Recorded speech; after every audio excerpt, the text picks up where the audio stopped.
Training kit বর্তমান সময়ের polytechnic এবং ইউনিভার্সিটির স্টুডেন্টসদের ইঞ্জিনিয়ারিং সম্বন্ধে বাস্তব জ্ঞান প্রদানের ক্ষেত্রে বিশেষ ভূমিকা পালন করে চলেছে। এক্ষেত্রে টেকল্যাব বাংলাদেশ ফ্যাক্টরিতে অটোমেশনের সার্ভিস প্রদানের পাশাপাশি প্রতিনিয়ত তৈরি করে চলেছে এমনই অ্যাডভান্স সব ট্রেনিং কিটস।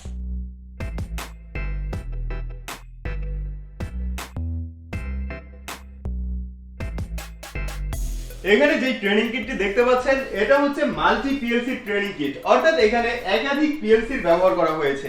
রয়েছে এলএস এবং ডেল্টা পিএলসি।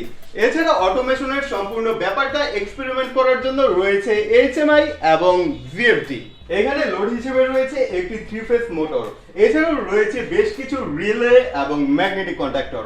আমাদের সুইচিং এর জন্য রয়েছে বেশ কিছু পুশ সুইচ।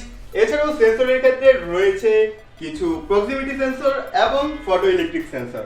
মজার ব্যাপার হচ্ছে এখানে যত ধরনের ডিভাইস দেখতে পাচ্ছেন এই সবগুলো রয়েছে একদমই ওপেন অবস্থায়। দ্যাটস ওয়াই ট্রেনিং পারপাসে এখানে অ্যাপ্লাই করা যাবে যে কোনো ধরনের কন্ডিশন।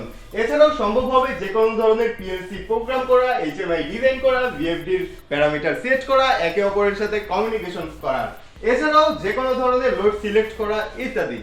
যেমন বর্তমানে ডেল্টা পিএলসির সাথে এইচএমআইটি কানেক্টেড রয়েছে। এখন আমি চাইলেই এইচএমআই থেকে সুইচিং এর মাধ্যমে যে কোনো ধরনের ম্যাগনেটিক কন্ট্যাক্টর ট্রিগার করতে পারবো, যেমনটি আপনারা এখন দেখতে পাবেন। এছাড়াও এখানে রয়েছে ভিএফডি, যার সাথে কানেক্টেড রয়েছে আমাদের 3 ফেজ মোটর। এক্ষেত্রে 3 ফেজ মোটরের স্পিড কন্ট্রোলের ক্ষেত্রেও থাকছে না কোনো সীমাবদ্ধতা, অর্থাৎ ট্রেনিং কিটটির মধ্যে সমস্ত কন্ট্রোল থাকছে ইউজারের হাতে। আপনি চাইলেই আপনার ইউনিভার্সিটি, পলিটেকনিক বা ট্রেনিং সেন্টারের জন্য যে কোনো ধরনের অ্যাডভান্স ট্রেনিং কিট টেকল্যাব বাংলাদেশ থেকে সংগ্রহ করতে পারেন খুবই সহজে। থাকছে যে কোনো ধরনের রিকোয়ারমেন্ট, যে কোনো ধরনের কন্ডিশন অনুযায়ী ট্রেনিং কিট বুঝে নেওয়ার সম্পূর্ণ স্বাধীনতা।